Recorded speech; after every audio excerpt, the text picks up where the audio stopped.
அனைவருக்கும் இனிய மாலை வணக்கம். நான் இன்றைக்கி ஃபங்க்ஷன் இன்றைக்கி வரவே வேணாம் அப்படி தான் நினச்சேன். ஏன்னா இந்த பர்த்டே அன்னைக்கு ஒரு இடத்துக்கு போய் ரொம்ப கூச்சமாக அனுபவிக்கிற ஒரு ஆள் நான். ஆக்சுவலாக நான் பிருந்தாட்ட சொன்னேன், நீ ஆனால் மேடையில் சொல்லக்கூடாதுன்னு சொன்னேன். இவ்வளோ ஃபுல்லாக சொல்லிட்டாரு. நான் எளிமையாக என்னுடைய நாளை கடந்துப்பேன். என்னுடைய பிறந்த நாளை அவ்வளோ மதிக்கிறது இல்லை. ரேகா பேசுனதுலேருந்து ஆரம்பிக்கணும் அப்படின்னு நினைக்கிறேன். ரேகாவுக்கு ஒரு நன்றி சொல்ல வேண்டிய கட்டாயம் இருக்கிறது. என்னுடைய தலைமை செயலகம் வெப் சீரிஸ் அவருடைய ஒரு ப்ரொமோஷனில் நான் என்ன சொன்னேன்னா, ஒரு நிருபர் என்கிட்ட கேள்வி கேட்டார், நீங்கள் கமர்ஷியல் படம் எடுப்பீங்களா அப்படின்னு சொல்லிட்டு.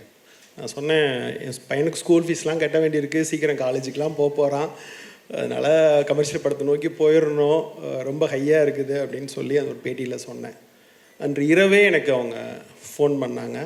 ஃபோன் பண்ணி உங்கள் பையன் படிக்கிற எந்த ஸ்கூல்னு சொல்லுங்கள், அந்த ஃபீஸை என் கணவர்கிட்ட சொல்லி நான் கட்டிடுறேன் அப்படின்னு சொன்னாங்க. அந்த பேரன்புக்கு நன்றி. நான் சொன்னேன், அது ஒரு கெஸ்டர் அப்படின்னு நினைக்கிறேன். அது எனக்கு அந்த பணம் இல்லாமல் இல்லைங்க, நான் அந்த ஒரு கெஸ்டராக நான் வெளிப்படுத்தினேன்.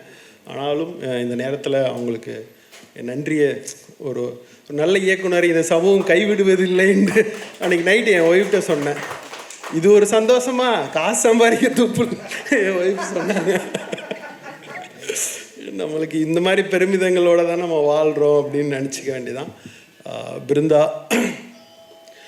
அரைத்தோழனாக இருப்பதே சிக்கல் தான். நம்மளை அறையாக தான் புரிஞ்சுப்பாங்க, நம்மளும் அவங்கள அப்படி தான் புரிஞ்சுப்போம். வெளியே ஒருத்தராக இருந்தால் பிருந்தாவை நான் இன்னும் கொண்டாடி இருக்க முடியும், அவரும் கொண்டாடி இருக்க முடியும். ரொம்ப ஒரு மனிதனை தெரிகிறது எப்போயுமே சிக்கல் தான், பக்கத்தில் இருந்து அப்படின்னு நான் நினப்பேன். ஸோ ஆனாலும் பெரிய இந்த வேலைங்கிறது இந்த பார்த்து முடிக்கிறப்ப அவ்வளோ பெரிய எப்படி அந்த வேலையை பார்த்து முடித்தார். ஒரு படம் எடுக்கிறத விட கடினமான வேலையாக இருக்குது. ஒவ்வொருத்தரையும் தேடி தேடி அதை செய்கிறதுங்கிறது எவ்வளோ பெரிய வேலை அப்படின்னு எனக்கு தோணுச்சு. ஸோ மிக சிறப்பு பிருந்தா, ரொம்ப அற்புதமாக இருந்துச்சு. ஒரு ஆவணப்படம் எடுக்கிறது சம்மந்தமாக இங்கே ரொம்ப குறைவாக மதிப்பீடல் தமிழகத்தில் இருக்குது, இந்தியாவில் இருக்குது அப்படின்னு நினைக்கிறேன். டாக்குமெண்டேஷனே நம்ம எது சம்மந்தமாகவும் நம்மகிட்ட டாக்குமெண்டேஷன் இல்லை. தொடர்ந்து நான் இந்த டாக்குமெண்டேஷனை பற்றி நான் தொடர்ந்து பேசிக்கிட்டே இருக்கேன். ஏபி நாகராஜன் ஒரு டைரக்டர் சொல்லிட்டே போகலாம், பாசமலர் எப்படி எடுக்கப்பட்டுச்சு அப்படின்னு.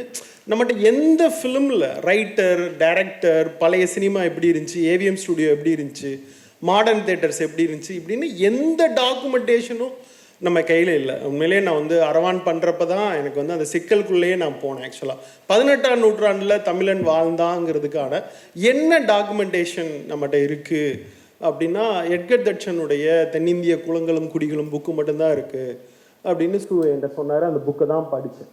ஸோ இவ்வளோ கம்மியாக 2000 ஆண்டு நம்மளுக்கு ஒரு பழமை இருக்கிறது, அவ்வளோ காலம் இருந்திருக்கோன்னா நம்மகிட்ட என்ன டாக்குமெண்டேஷன் இருக்குன்னா, நம்ம டாக்குமெண்டேஷனில் தொடர்ந்து ரொம்ப வீக்காக இருந்திருக்கிறோம், அதை செய்ய தவறிக்கிட்டே இருக்கிறோம். அதில் ஒரு கூச்ச சுபாவம் தமிழர்களுக்கோ இந்தியர்களுக்கோ தொடர்ந்து இருந்துக்கிட்டே இருக்குது. ஸோ டாக்குமெண்டேஷன் ரொம்ப முக்கியம்னு நான் கிட்டத்தட்ட ஜெயமோகனோட நான் தொடர்ந்து டாக்குமெண்டேஷன், ரைட்டர் பற்றி டாக்குமெண்டேஷன் இல்லை அப்படின்னு தொடர்ந்து பேசிக்கிட்டே இருந்தோம். அப்போ தான் அவர் விஷ்ணுபுரம் விருது வழங்குறப்ப அந்த ரைட்டரை பற்றி ஃபஸ்ட்டு ஒரு டாக்குமெண்ட்ரி எடுத்துகிட்டு அவங்கள பற்றி ஒரு புக்கை எழுதி ஃபஸ்ட்டு டாக்குமெண்ட்ரி ஸ்டார்ட் பண்ணார். அதுக்கு முன்னாடி 2-3 இருந்துச்சு. அந்த டாக்குமெண்ட்ரி தொடர்பாக விஷ்ணுபுரம் தொடர்ந்து அந்த டாக்குமெண்ட்ரியை பண்ணிக்கிட்டே இருந்துச்சு. அதனுடைய தொடர்ச்சியாக இன்றைக்கி அப்துல் ரஹ்மான் அவர்களுக்கு ஒரு டாக்குமெண்டேஷன். எவ்வளோ பெரிய ஆளுமை அப்படின்னு நினைக்கிறப்ப ரொம்ப சர்ப்ரைஸாக இருக்குது, ஆச்சரியமாக இருக்குது. எப்படி ஒரு மலையை பார்த்து நம்ம வியந்து நிற்போமோ, ஒரு கடலை பார்த்து வியந்து நிற்போமோ, அது நம்மளுடைய விஷுவல்குள்ளே அடங்காமல் அப்படி நிற்குமோ, அப்படி இந்த கவிக்கோங்கிற ஆளுமை இருக்கிறது என்னால் உணர முடிஞ்சிச்சு. என்னோட கல்லூரி காலத்தில் 2 குரூப் இருக்கும் எங்கள் ஸ்கூலில், எங்கள் காலேஜில். ஒன்று வைரமுத்தை பின்பற்றுபவர்கள், இன்னொருத்தர் கவிக்கோவை பின்பற்றுபவர்கள். அப்போ தான் அவர் பித்தன் அப்படின்னு சொல்லிட்டு ஒரு பைத்தியக்கார பித்தன் சித்தன் அப்படிங்கிற மாதிரி ஒரு கவிதை தொடர் எழுதினார். நான் அந்த கவிதை தொடரை பக்கத்தில் வச்சுக்கிட்டு அதே மாதிரி பித்தன் வேறு மாதிரி சொன்னால் எப்படி இருக்கும் அப்படின்னு நோட்டில் எழுதி பழகின அந்த கல்லூரி நாட்கள் இதை பார்க்குறப்ப ஞாபகம் வருது. ஒரு லிங்குசாமியுடைய நிகழ்வில் தான் நான் அவரை நேரே சந்திக்கிற ஒரு வாய்ப்பு கிடச்சிச்சு. உருவமாகவுமே ஒரு பழுத்த சிங்கம் போன்ற அந்த உருவத்தை அருகிலிருந்து பார்க்குற ஒரு பெரும் வாய்ப்பு கிடச்சிச்சு. ஸோ பெரும் ஆளுமையை தரிசனம் செய்த பிறகு பேசுவதற்கு என்னோட வார்த்தைகளே இல்லை. இந்த இதில் இருக்கிற ஆளுமைகள்லாம் அவ்வளோ அற்புதமாக கவிக்கோங்கிற ஒருத்தர் எப்படி அப்படின்னு ரொம்ப அழகாக அதை பேசியிருக்காங்க. பிருந்தாவும் வந்து தொடர்ந்து தமிழக அரசியலும் என்ன மாதிரி நடந்துச்சு, புதுக்கவிதையினுடைய வளர்ச்சியும் எப்படி இருந்துச்சு, மரபு கவிதையினுடைய வளர்ச்சியும் எப்படி இருந்துச்சு, ஹைக்கூ எங்கேருந்து துவங்கி எந்த இடத்துல வந்து நின்றுருக்கு, எங்கே அவர் வந்து முதல் கவிராத்திரியை நிகழ்த்தினார் அப்படின்னு தொடர்ந்து ஒரு ஒரு கவிஞனுடைய ஒரு வாழ்க்கையே சொல்கிற ஒரு டாக்குமெண்டேஷனில் இவ்வளோ கூறுகளையும் ஒரு டாக்குமெண்ட்ரியில் அதை செய்ய முடியும் அப்படின்னு பார்க்குறப்ப ரொம்ப ஆச்சரியமாக இருக்குது, ரொம்ப வியப்பாக இருக்குது. ஒரு ஒரு ஒரு சாதாரண கவிஞனுடைய டாக்குமெண்ட்ரியில் இவ்வளோ விஷயங்களையும் அவர் மிக அழகாக சேர்த்துருக்கார். அவர் வாய்ஸும் சரி, தேடி தேடி அவர் போய் எடுத்த இடங்களும் சரி, ரொம்ப கவிஞர்களும் சரி, பெரும் ஆளுமைகள். இதை பார்க்குறப்ப மொத்த தமிழகத்தினுடைய கவிஞர்களுடைய வரலாறே அந்த எல்லா முகங்களும் பார்க்குறப்ப ஒவ்வொரு முகத்துக்கும் ஒரு டாக்குமெண்ட்ரி எடுக்கணுமோ அப்படின்னு தோணுச்சு. நிஜமாவே தமிழக அரசோ இல்லை தனியார் நிறுவனங்களோ எல்லாருக்குமே ஒரு டாக்குமெண்ட்ரியை சீக்கிரம் எடுக்கணுங்கிறது தான் என்னுடைய அவா. இந்த ஆவணப்படம் மிக சிறப்பாக இருக்கிறது. ஏன்னா உங்களுக்கு தெரியும், லாஸ்ட் டைம் ஒரு ஆஸ்காரில் வந்து எலிஃபண்ட் விஸ்பர்ஸ்ன்னு ஒரு ஆவணப்படத்துக்கு ஆஸ்காரே கிடச்சிச்சு. நம்ம ஆவணப்படம் எடுக்கிற சம்மந்தமாக ரொம்ப கூச்சமாக இருக்கும், ஒரு படம் எடுக்கிற சம்மந்தமாக ரொம்ப பெருமிதமாக இருக்கிறோம்.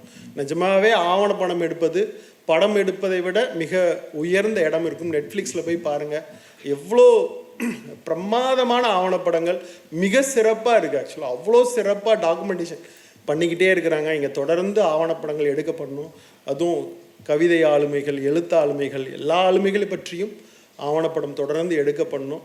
அதனுடைய விதையாக நிறைய ஸ்டார்ட் ஆயிடுச்சு. பிருந்தாவும் அதனுடைய முதல் விதையை எடுத்து வைத்திருக்கிறார். அவர் படத்தை விமர்சிக்கலாம், ஆனால் இந்த ஆவணப்படத்தை என்னத்தை விமர்சிக்கிறது, அவ்வளோ அழகாக இருக்குது. ஒவ்வொரு க்ளோஸ்அப்ஸும் பார்க்குறப்ப பின்னாடி அவ்வளோ லைட்டோட ரொம்ப பிரமாதமாக படுத்தியிருக்காரு.